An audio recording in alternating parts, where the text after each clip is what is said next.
博士论坛，我是今天活动的主持人景致。在论坛开始之前，还是像上次一样，提醒大家先把我们的手机调至静音或者关机的状态，以便营造一个良好的听讲氛围。Good evening, distinguished guests, ladies and gentlemen. Welcome to the UCD Irish Institute for Chinese Studies Public Lecture Series, the 49th Confucius PhD Forum. I'm Jingzhi, your host tonight. Please allow me to give our sincere welcome to all of you. Before the forum starts, I kindly suggest that we mute or turn off our cell phone to create a good listening atmosphere. 首先，我先简单的为大家介绍一下今天的活动流程。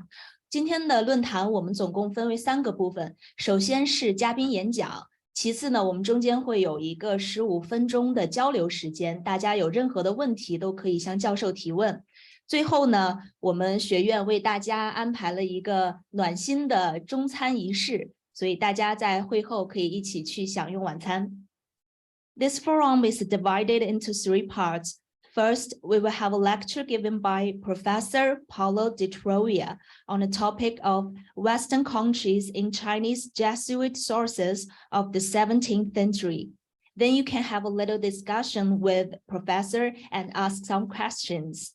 After this, we invite you to join us for a specially prepared Chinese buffet. Now, let's welcome Professor Mario to give the introduction of our speaker today. Thank you, Mario.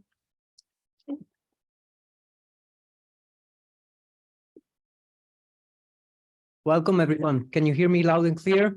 Excellent. Well, it's with a great pleasure that I'm here tonight to introduce Professor Paolo de Troia, who is Associate Professor of Chinese Studies at Sapienza University of Rome. From 2011 to 2014, he has been the Executive Director of the Scientific Committee of Rome University Confucius Institute. His extensive list of publications occupied like 3 pages of my notes, so I will spare you with that.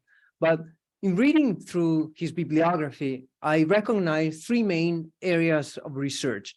The first one is Chinese media language. The second is Ming and Qing fiction. And the third one is the history of Sino-European cultural and scientific contacts.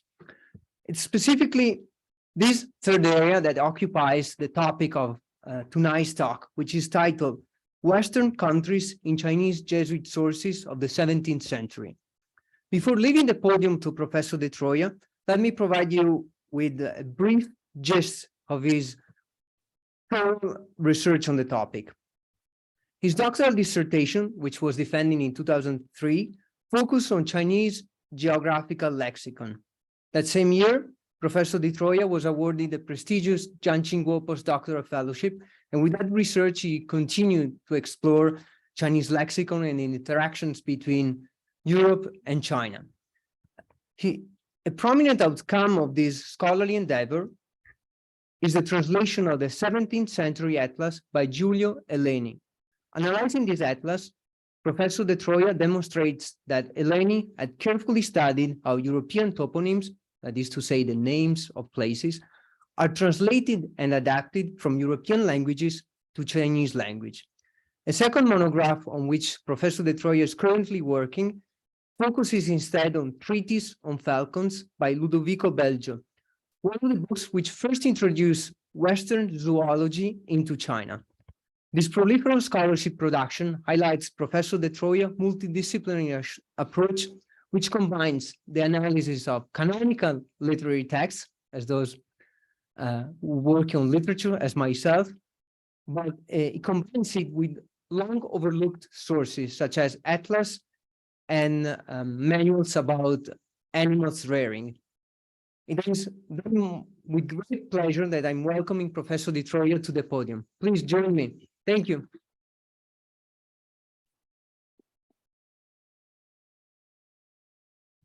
Good evening， 大家好，晚上好。今天我们这个演讲是用英文，所以我很抱歉，马上就用英文。So good evening and thanks for this invitation.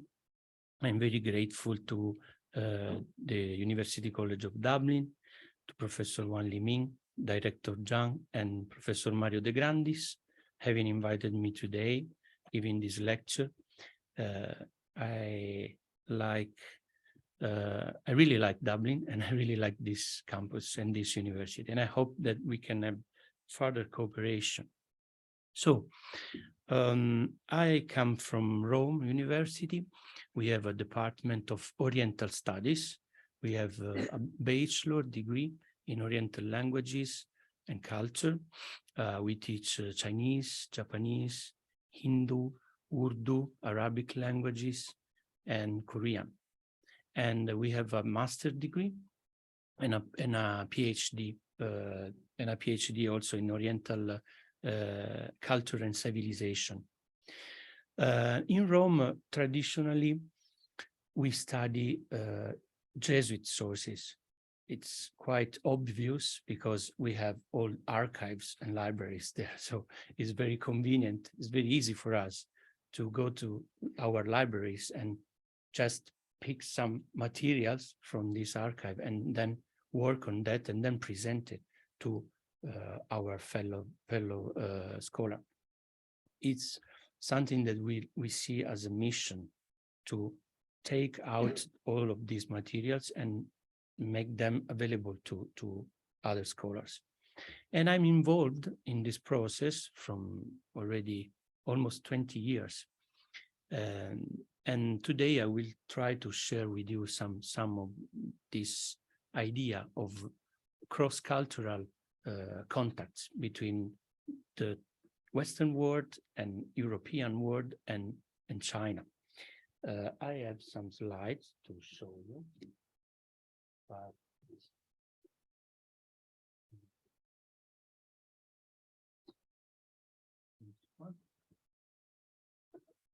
okay, so you can see in this slide, apart the title, I put it a very famous image that I think all of you know. This is a painting from an author called Escher, and I like this kind of image because in my mind it's very effective, showing the cross-cultural process. I will talk today about some problems concerned with cultural perspective, with particular attention to the cultural exchange between Europe and China in 17th century. I will use the concept of perspective in its meaning of point of view, 角度, and also in the artistic meaning of visual technique. Let's imagine two men looking each other from the top of two very distant cliffs. They see very far away a confused image of the other. But when they go down and cross the valley, which separates the two mountains, they discover that the shape and the appearance of the counterpart, face to face, is very different. Consider also the pictorial idea of perspective, when you are able to give deepness, to give profundity to a flat panorama. And if you change your point of view, the appearance that you have in front of you changes, like those visual tricks of Escher. I will try to make you observe the history of contacts between China and Europe, going from the very beginning of the 17th century to the 17th century, and to consider some exchanges worth of our attention. In the second part of this lecture, in a micro-historical mode, I will focus on some books which are testifying those contacts, and I will discuss some questions related to the translation and transmission of those books. I quote Ben Zaken, 2010, saying that book, then, is a journal of research, a detective-like narrative that focuses on textual metaphors, titles, and peculiarities that can be deciphered only from within the context of the writers. And by digging into these peculiarities beyond the surface of the text, we can reveal their subtexts, invoke their deeper meaning. The circulation of the universal values of new cosmologies, when placed in such webs of local meanings, brings to light historical complexities that go beyond conventional historical explanation. End of quotation. So, some key concepts of this lecture.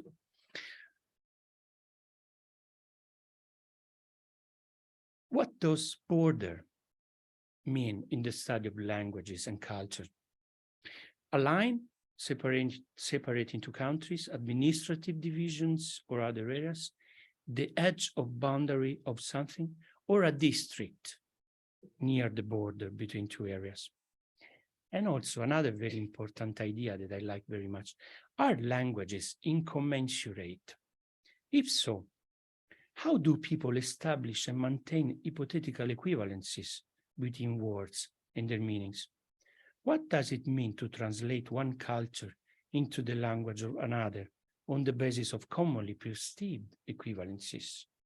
Who fixes and policies the borders between the two? Are borders easily crossed? You study language, you know more than one language. So I think this is an idea, it's very fitting, the idea of language study. And again, cross-cultural exchanges take place at a cultural hazy locus where the margins, borders of one culture overlaps the other, creating a mutually embraced zone where exchanges take place. What does that mean? When two words meet, we can look at that cultural hazy locus, yeah, that place where these two words overlapping, and in that place, things happen. Interesting things happen from a linguistic point of view, cultural point of view, historical point of view. So, first of all, we have to say something about sinocentrism. You know that sinocentrism is defined any ethnocentric perspective that regards China to be central or unique relative to the other countries. In pre-modern times, this took the form of viewing China as the only civilization in the world and foreign nation of ethnic groups as barbarians. So this is a very ancient representation of sinocentrism, and we have the emperor, and then Ning Cheng, Wai Cheng, Zhao Gongguo, and then outside there were some people. I think we were in this place here, in this area. So in this, for Chinese people, at the time we were the barbarians, and the emperor, the celestial son, was the trade union between the heaven and the heart, the guarantor of the world order and the mandate of heaven.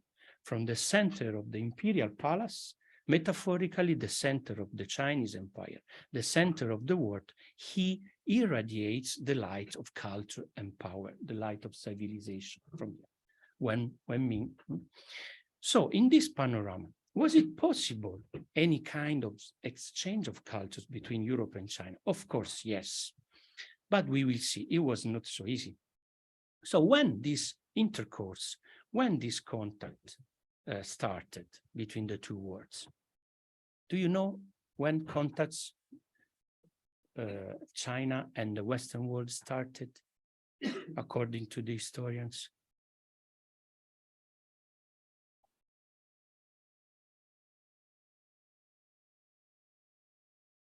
Okay, so very early. We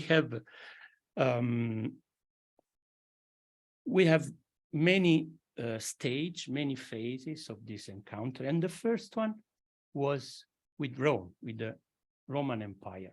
We called this encounter the mist encounter, because maybe they never met in the reality. I mean, both Rome and China tried several times to reach each other, mainly for commercial and strategical reasons.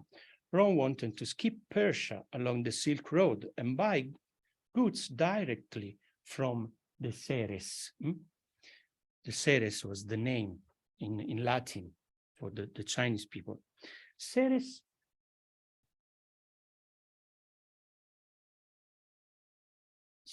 is the Chinese people in Latin. It probably comes from Si, so it's a very early loan, phonemic loan from Chinese into Latin. And in the market of Rome, near Colosseo, near Venice, Piazza Venezia, nel quartiere Monti, in the suburbia of Rome, there were sellers selling the Chinese silk. Chinese people, according to sources, they were aware of the existence of a great empire in the West, which they called Taqin. Taqin was the name, Great Qin dynasty. So whoever is familiar with the Chinese would certainly be surprised at this homage paid by their ancestors to Rome, an homage never again paid spontaneously to any other nation or country. So at a certain point, they tried to establish an alliance with Rome in order to fight the great power of nomads in Central Asia. According to Ho Shu, the official chronicle of the Han Dynasty, in 1907, a military official, Gan Yin, was sent to Rome. Gan Yin, however, never reached his destination. When he arrived in the Persian Gulf and was on the point of setting out to circumnavigate the Arabian Peninsula and thence sail up to the Red Sea, he was dissuaded by the Parthian, who had no interest at all in helping the two major powers of the ancient world to establish direct relation. So the Persian, they told Gan Yin that the waters of the sea were immense and the travelers would need at least 3 months to reach destination if they met fair winds. Indeed, if the weather were inclement, even 2 years may not have been sufficient. Consequently, travelers often became sick and died. Unfortunately, Gan Yin lacked the explorer spirit and allowed himself to be easily dissuaded. He chose to return to his country rather than risk his life, thus throwing away this unique chance of preceding Marco Polo by many centuries. So the two greatest civilizations of that period never met directly. So they respectively developed many legends and myths.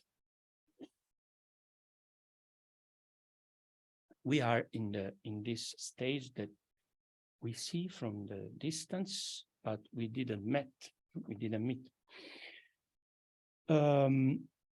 This period was characterized by the reciprocal esteem which Europeans and Chinese held for each other's supposed and imaginary physical and moral qualities. So Chinese, Ceres, in the minds of Roman, were gentle and peaceful. They are gentle, wrote Plinio. They are taller than the common people in the Naturalis Historia. They are people of justice, declared Pomponio Mela, a very famous author of the classical tradition. Origene, quoting Celso, wrote a passage that could be an allusion to the atheism and Confucianism of Chinese, the Ceres, who don't know God, and Ceres, that Celso said are atheists. Plinio said also that Ceres are long-lived, and maybe this is an echo of the Taoist hygienic and alchemic practices for the immortality. Ceres, who don't know God, this reminds me, 自不语怪力乱神. It's very similar. Ceres taught more or less the same people, and this is interesting.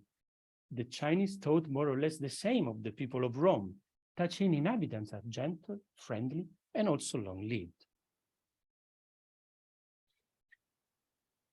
So, after this missed encounter, then we come to the first real encounter of the two worlds, the encounter between Chinese, Mongols, and Western merchants and missionaries. So I try to go quick in this section. We have many missionaries, very famous missionary, Giovanni da Pian del Carpine. All of them brought something, because in the all the route and trails of the Silk Road, many people was traveling at that time, but very few of them wrote diaries, reports, and description. So we have missionaries. Giovanni da Pian del Carpine wrote this Historia Mongalorum. Guglielmo da Rubruck was from Belgium, wrote a book called Itinerario. Giovanni da Montecorvino was the first bishop in Rome, wrote some letters. Andrea da Perugia, Odorico da Pordenone, and Giovanni da Marignolli. This is Giovanni da Pian del Carpine. He met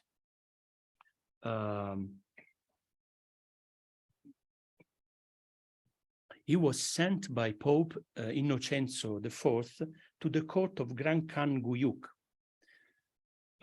His long trip is described in an extraordinary work, Historia Mongalorum, a key book in order to understand Oriental culture at that time, and also a sort of guidebook for future travelers, among which there was also Marco Polo. He arrived in Karakorum and was able to give this embassy to the Khan, but his mission failed because the great Khan refused his proposal of conversion.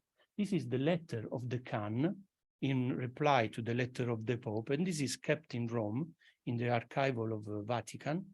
And the Khan said to the Pope, "You must come yourself here to see me at the head of all your kings, and prove to us your fealty and allegiance. And if you disregard the command of God and disobey our instruction, the Khan, we shall look up on you as our enemy. Whoever recognizes and submits to the Son of God and Lord of the world, who refuses submission will be wiped out." This is the reply of the Khan to the Pope at that time. Giovanni da Montecorvino, and then a part of missionaries, we have many merchants. The Polo family, Marco Polo was the famous one, but we had also other people, Francesco Balducci Pegolotti, Andalo da Savignone, Luchetto Duodo, and the Viglione family. This Viglione family is quite interesting. In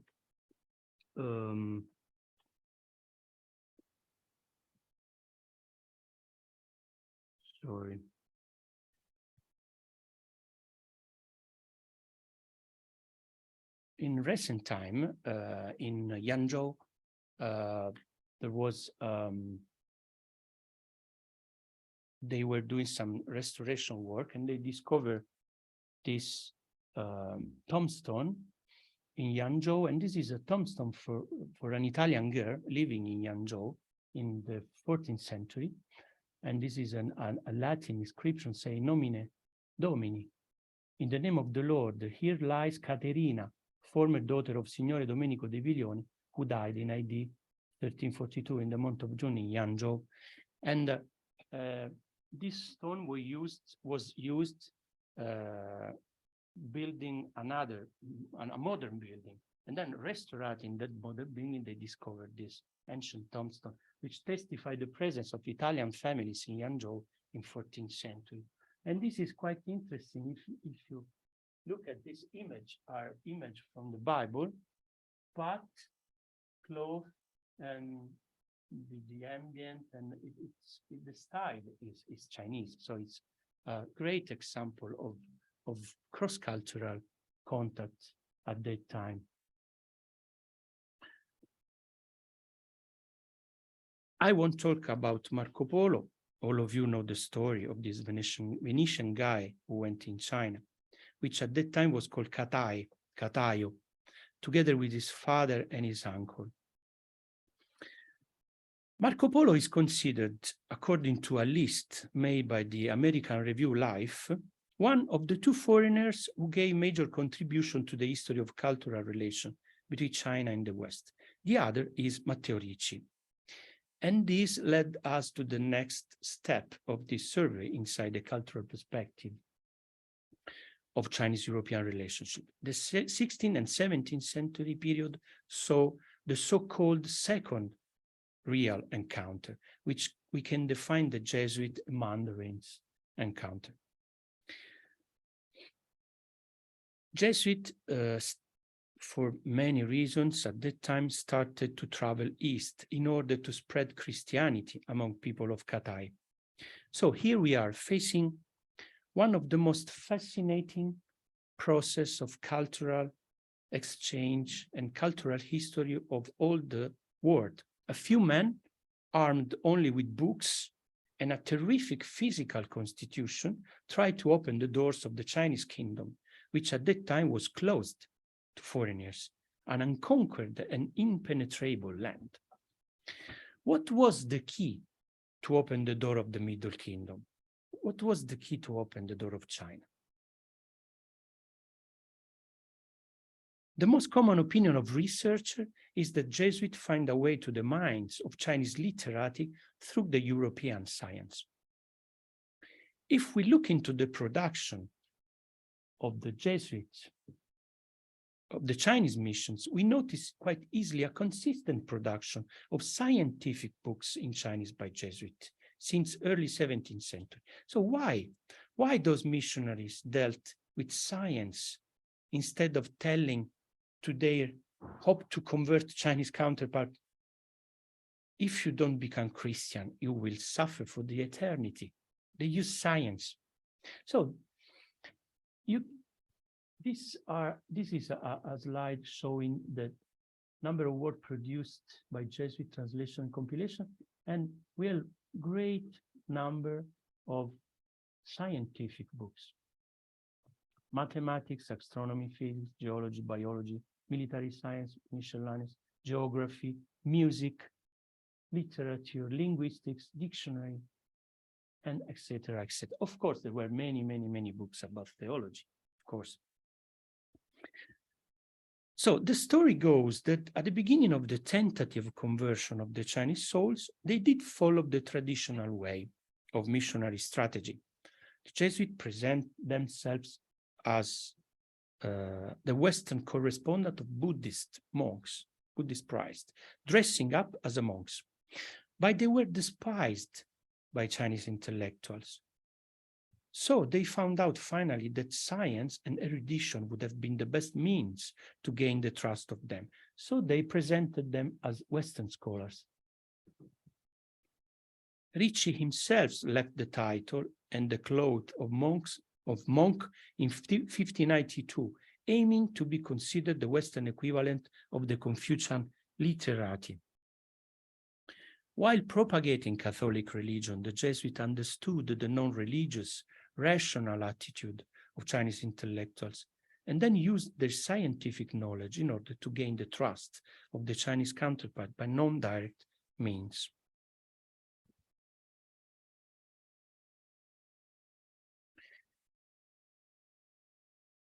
It is important at this point to open a small parenthesis and say something about cultural colonialism and cultural resistance. Observing this kind of process, where we find Western people staging Western culture to Chinese, we do have to keep very well in our mind the agency of all actors involved. Chinese were not passive receivers inside this process, but first of all, they have their own scientific knowledge and history, which somehow also had influence on Western thought. It would be a mistake to underestimate Chinese efforts to master on their own terms the Western learning of the Jesuits in 16th, 17th, and 18th centuries. And this, I quote Benjamin Hellman saying this. We have examples in other parts of the world and in very different circumstances of this process in India, for instance. Gyan Prakash, another scholar which studied the cultural influence of British people in India, tells us of how the British regime in India was staging Western science in order to augment colonial rule by educating native elites according to the Western form of scientific knowledge and natural history. But he also describes how Indian elites themselves renegotiated the terms of their acceptance of the British regime of science and technology. Indians created a hybrid discourse of science and nation. They were not simply passive recipients of modern science. Instead, they appropriated science in their own way, refashioning their own traditions in light of ideals of modern science rather than in a way that always pleased the intimidating British colonial power. Cartography, together with astronomy and technology, was considered one of the best means to demonstrate the intellectual value of Europeans and, by consequence, the value of the European faith. In this context, Matteo Ricci was the first one who tried this enterprise, making use of a world map that he compiled in Chinese. Ricci, as we know, found the key, following the intuition of Valignano, to open the door of China. He's considered to be the first one who made the Chinese aware of the division of the world in continents. He also had the great intuition to put Asia here in the center. And this is America, and this is Europe and Africa. He put Asia in the middle of his atlas in order to avoid the cultural refuse of Chinese intellectuals, according to the vision of Zhongguo, the Middle Kingdom. At the beginning, he first made one map following maybe the model of Ortelius' atlas. This map shocked the Chinese audience because for the first time they saw China and Asia not at the center of the world. So Ricci therefore changed the shape of the map, shift the cultural perspective of this atlas, making a new map with Asia in the center and Europe and America on the two sides. In terms of geographical knowledge, the map of Ricci had a relatively narrow diffusion. This was a very precious map, a few copies just hanging in the house of rich literati. But the spread of the European geography in China owes much to later works, which enjoyed a wider reception. Examples of these are the Zhefang Notes on the countries outside the jurisdiction of China, published in Hangzhou in 1623, made by an Italian Jesuit, Giulio Aleni. Kunyu Tu Shuo, this one, illustrated discussion of the geography of the heart, Beijing 1674, of Ferdinand Ferbist. Kunyu Chuan Tu, Francesco Sambiasi, 1637. This is a copy kept in Ghent Library in Belgium. There are 6 copies of this map now in the world. This work had a great diffusion in China and had an actual impact in the Chinese literature, geographical literature, for description of Western countries. Until 19th century, especially this, they functioned as an important direct and non-direct source for Chinese intellectuals, military men, diplomats who wanted to collect information on Western countries. From the 19th century on, Chinese started to produce their own material on the West.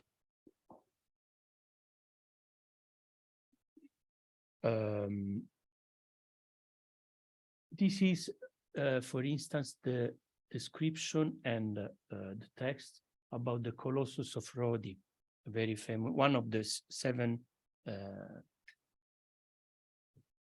Qiji in Chinese, the Sette Meraviglie, right? Qiji, yeah. And this is Giulio Aleni, the author of Zhefang. Giulio Aleni, a part of Zhefang, he wrote also an illustrated history of the life of Jesus in Chinese, inspired by this very famous work by Jérôme Nadal, illustrated, and he made the Chinese version And he adapted not only the text translating, but also the painting. And you can see this is exactly the same scene. This is the Annunciazione. When the angels say to the Mary, you will be the mother of Jesus. It's a very special moment in the history of in the Bible, in the New Testament. And this is, but as you can see, they made a different contest with the Chinese architecture and clothes and whatever. And this is the first page of JESUIT about Asia. 亚细亚总说，亚细亚指天下一大洲也，等等等等。Asia. And this is France, Falancha. This is Italy. Falancha 东南为意大利亚。And this is a map, the JESUIT by Aleni is an atlas with maps and descriptions. And this is the map of America. So it's very modern compared to other maps. And this maybe is one of the first representation of American continent in Chinese. And this map and this book was widely published, included in many collections, many Zongshu, and also included in Seku Chuanshu, and was read by diplomats, Xue Fuchang, going to Europe, reading the JESUIT, and Liang Qichao saw this book, and someone also claims that Kanye Wei also saw this book. I'm not sure about, but this was one map kept in British libraries, 1743, 世界地图. This is the Great Wall. This is mainly China, and this is the American continent of JESUIT. And this is Ireland. Ireland. And this is all the description of Ireland in Aleni's Atlas 6023. This is maybe the very first description of Ireland in Chinese language extant today. And I thought that maybe would be interesting today to have a deep look of this part. So I copied the text here, and I tried to do a very rough, very bad English translation. And we can see together this translation. And he said, from this Xipei Hai Zhu Dao Binghai, island from the Northwest Sea, I see. Oloba, Xihai, Yi, Bei Yi Dai Zhi, Binghai. This is Ping, not Shui. Sorry, this is wrong. From the northwestern sea of Europe, going further to north, you reach the Ice Sea. There are big islands named Anglia here.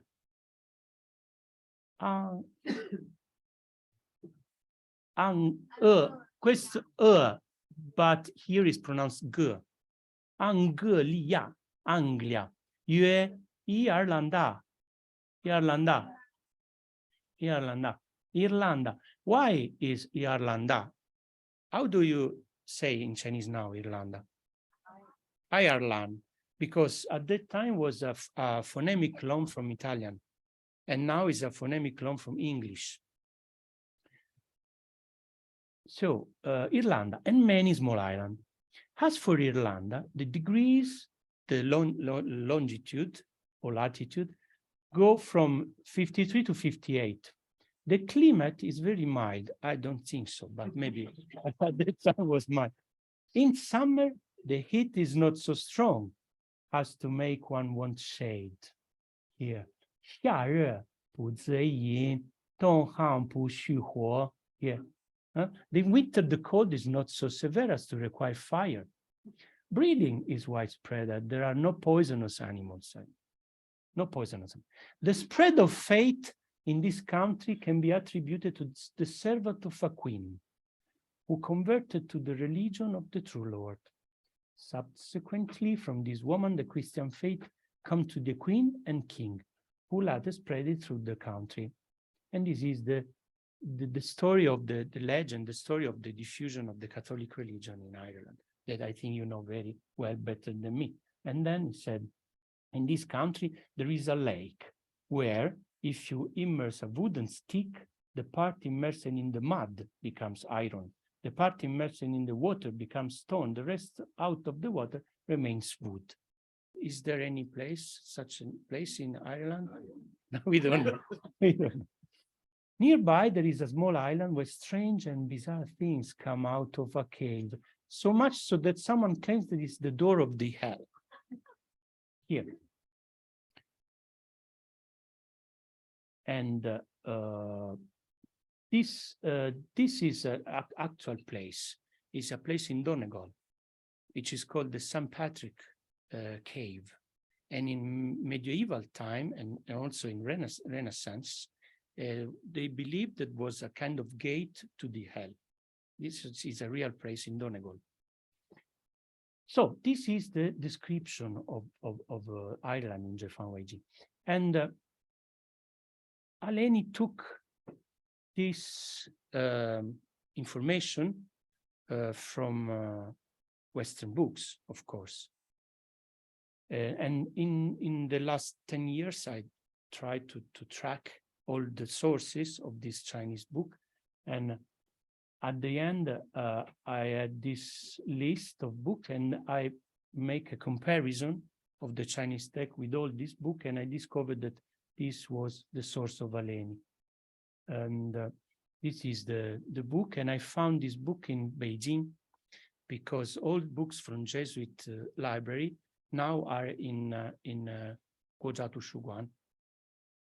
And there is a special section called Beitang, and I found this book in Peking. And this is the descrizione. The author is Giovanni Antonio Magini, is a quite well-known geographer, the end of 16th century in Italy. And we have the textual evidences between the book. We have the compatible publication time, because Aleni, when he went to China, he probably had the chance to see this book. And we have the presence of one copy of Magini in China. So this is testified that the book was circulating in China at the beginning of the 17th century. And then we have also archive sources prove the link between the two scholars, because Magini was a teacher of geography in the University of Padova, and Aleni studied in Padova and made also kind of his formation in Padova. So if you have to go to a foreign country and you don't know if you never will be back from this very far away place, and you have to take something with you, some book with you, which book will you take with you? If you have to go to China for all my life, maybe I will take with me the book of my teacher, maybe, personally. I don't know if you will do the same. But Aleni, maybe he took the book of Magini in China. He said, "Molto illustre Signore Antonio." This is a letter that Aleni wrote to Magini when he was in Macau. No, in Goa, sorry. In Goa. In Goa, going to China. And he said, "Molto illustre Signore Antonio, Pax Christi." He said, "Darò conto a vostra signoria di come partendo d'Italia levai me con le sue effemeridi e tavole." He said, "When I left Italy, I took your geographical table with me." So we have archival evidences. This is the book of Magini. This is the description of Ireland that Aleni translated into in Chinese. Here we have some fragments. This is the one that I just read. This is Magini, and this is Aleni. This is, yes, Magini and Aleni. Very similar. Magini and Aleni. This is the Purgatorio of San Patrizio. This is the place in Donegal that I mentioned before. This is description of this cave, a very strange cave in Ortelio, Ruscelli, all very famous Western classical sources about geography. So, concluding, because I think my time is quite finished. History is not only what is reflected in documents, but also what was lost in the cracks between them. The role of the historian is not only to recover sources and to synthesize them into a coherent narrative, but also to take a bold step in attempting to recover what was lost in the cracks between the documents. The deductive logic and intelligent deduction fill in the cracks and bring about a thicker historical narrative. This is some words about the method of writing books, and I think we can conclude, and we can conclude with the question of the beginning. How do people establish and maintain hypothetical equivalences between words and the meaning? What does it mean to translate one culture into the language of another? Who fixes and policies the borders between the two? And are the borders easily crossed? I think that sometimes these borders are easily crossed. And Aleni, the case of Aleni is one of these cases of cross-cultural cooperation.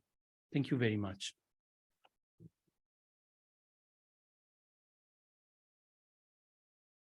Thank you, Professor. We didn't know he can speak Chinese so good. We're impressed. So it's time for our discussion. And anyone wants to ask questions?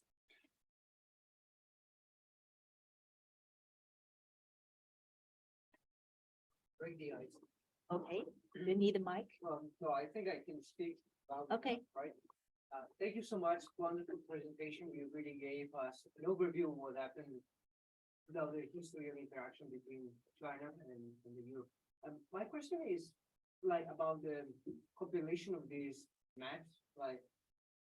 From what I understand, cartographers at the time, they really didn't travel around. They used other sources.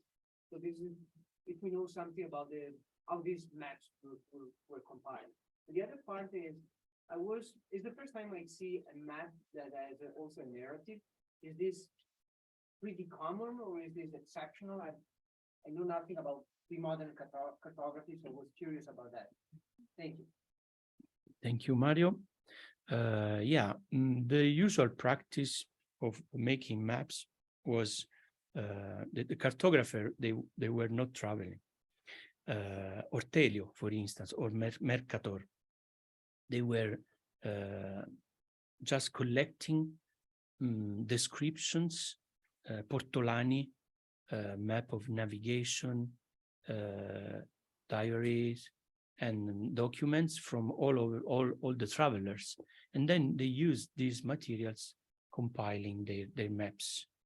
And actually, the market of maps was a very remunerative market. Maps were very expensive, very precious. They were, and they are. There is a big black market of stolen maps also now.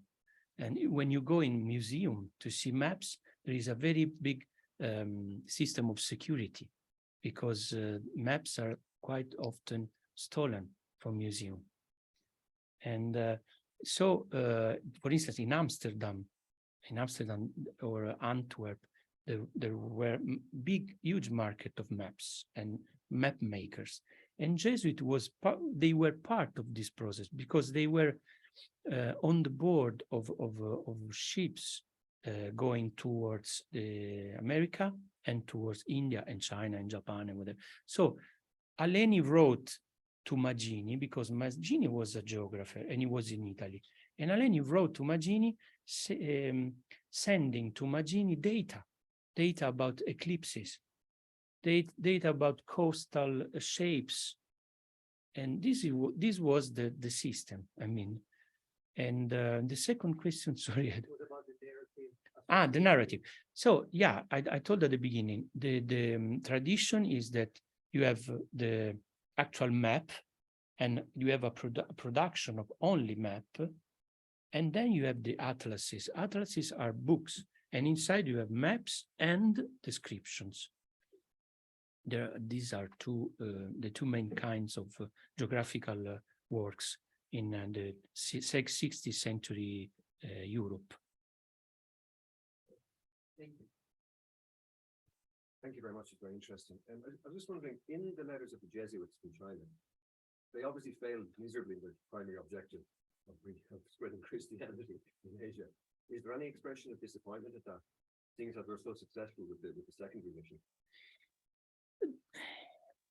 Of course, but this story is not always the same. There were periods that the apostolic activity was flourishing.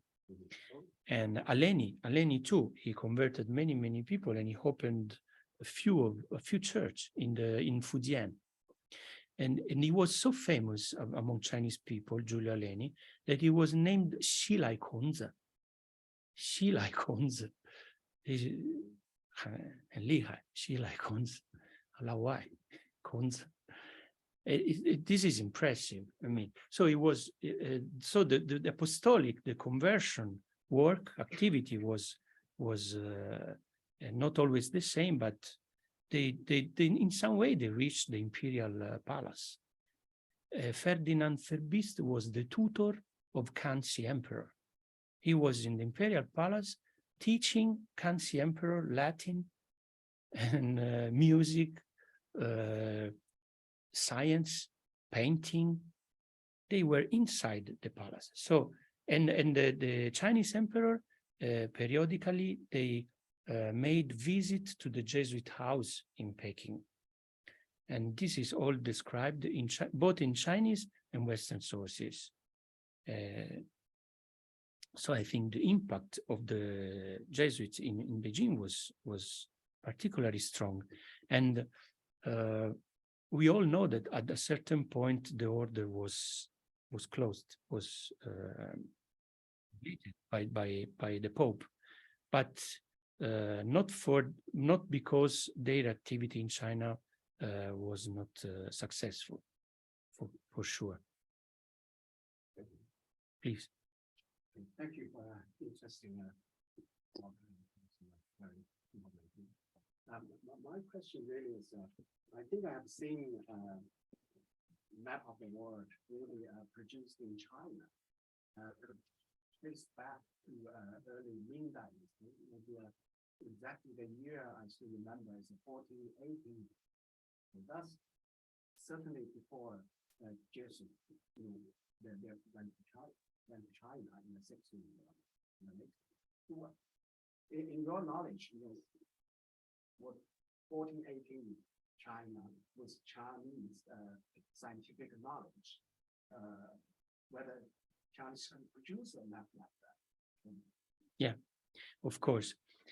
This is a very big point because the traditional scholarship about Jesuits and China always emphasize the great knowledge of Jesuits went to China and they just displayed how the real world was to the Chinese literary, but the reality was not that, because there are scholars saying that maybe Chinese people reached America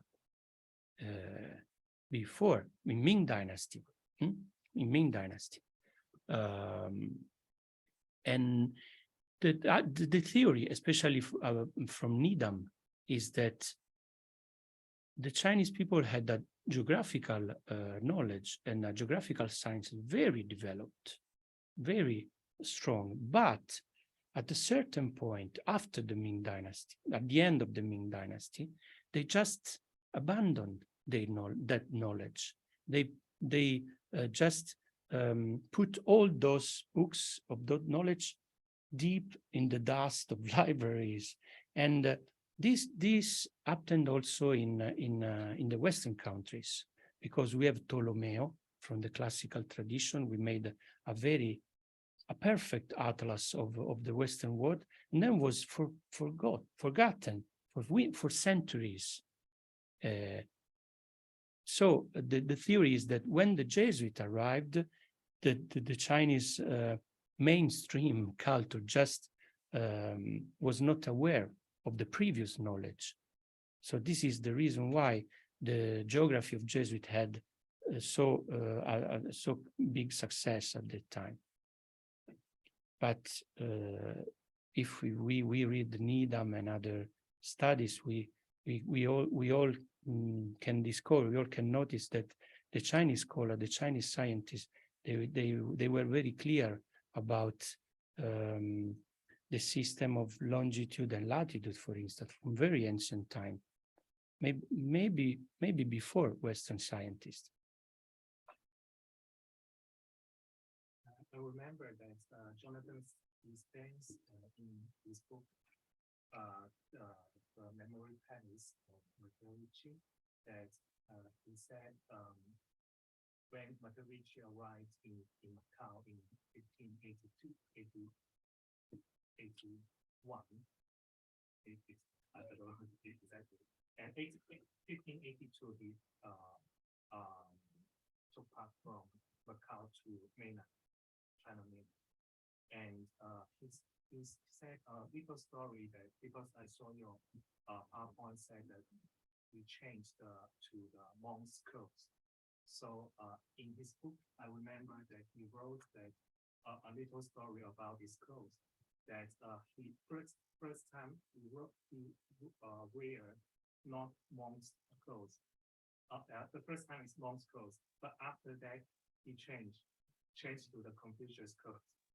So, and my question is, after Ritchie's death in 1610 in Beijing, a lot of things changed, and the policy of cultural accommodation that he created in the period in China, and also changed a lot.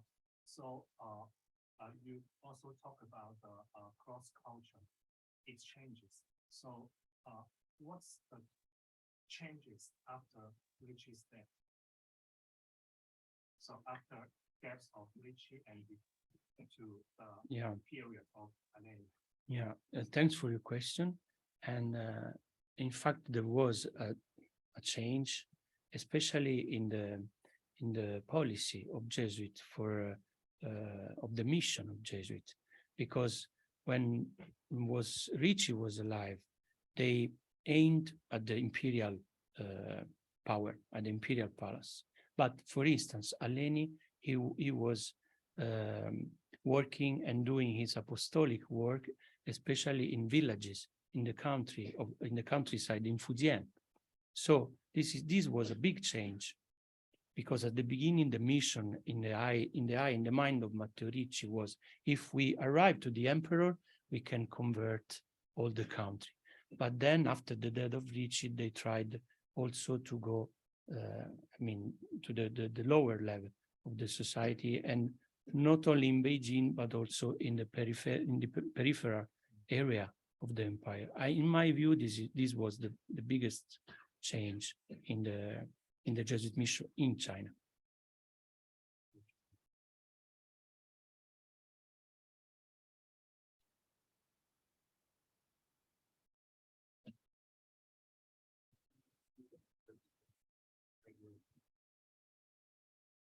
But you told us the excerpt from the address of from the how long did it take the missionaries to translate it after arriving in China?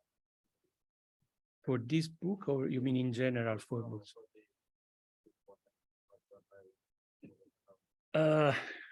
So this Zhefan Weiji, the first version, the first draft were made by two other Jesuits, Sabatino de Ursis and Diego de Pantoja.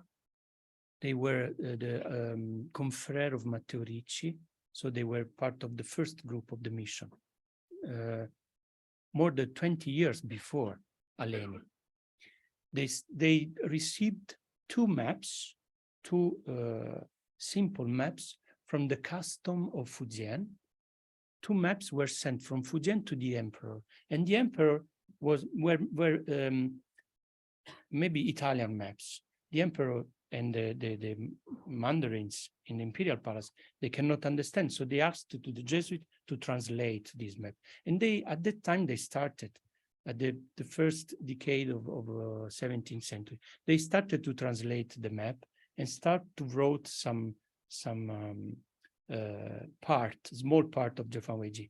Then they abandoned this project, and 20 years later, Aleni found the draft of the Ursis and Pantoja and start again to write Jefan. And then we have the final version of the Jefan. Maybe it took a few years to do this work. And it is very interesting to look at the Western sources and then at the Chinese version, because sometimes it's difficult to translate from Chinese into English the meaning. I have other fragment that I didn't show you to you today. For instance, there is a part in Africa, and then Aleni in Chinese says there is an animal. His body is human, and the head is the head of a wolf. And this animal eats the human dead, the human body, the dead of the body of the dead. And this animal is called in Chinese Da Bu Shou. Da Bu, big, and pu, why jiao bu de bu? Da Bu Shou. Da Bu Shou, it's a Chinese name, but this name is not in Chinese dictionaries. So I tried for months to translate this Da Bu Shou. And then I thought that maybe it is a phonemic loan from something. And then after years, I discovered the source of Magini. And in Magini, in the African section, I found a passage says, in Africa, you have the dabub. Dabub is an animal that the Arab people know very well, and they eat the human flesh. And dabub, it's a phonemic loan in Latin from Arabic languages, and Aleni translated into Chinese with Tapu Shou, and it's la hyena. How do you say hyena? Hyena. But so sometimes it is very interesting, and it helps very much to translate the fact that we know the source in Latin and in Italian. Otherwise, it's impossible sometimes to translate it from the Chinese in English. And this happens also for other books, not only for Jefan Weiji.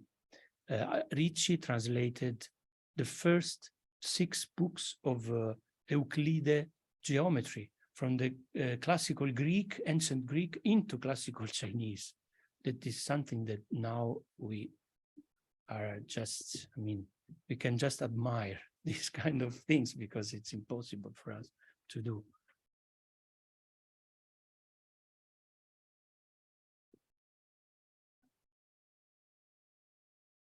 Thank you, Professor Paolo. And that was lovely discussion. So tonight, we're so honored to have everyone here. Thank you for your time. Once again, I would like to express our gratitude to Professor Paolo di Troia, and thanks to the organizers, the UCD Irish Institute for Chinese Studies and the UCD Confucius Institute. The 49th Confucius PhD Forum has come to a successful ending. 感谢大家对本次论坛的支持。我们今天非常有幸的聆听到了教授的演讲。然后也感谢各位的出席，同时也感谢主办方爱尔兰中国研究院和 UCD 孔子学院的有序组织，还有我们现场的热心的志愿者们。本次第49届孔子博士论坛取得圆满结束。The organizers has also kindly prepared the Chinese buffet for everyone. Please enjoy your meal and have a lovely night. Thank you. 我们主办方也为大家准备了非常暖心的中餐自助，所以希望大家先在我们的教室等待，跟随志愿者的引导，我们等下有序就餐。祝大家今晚愉快，谢谢。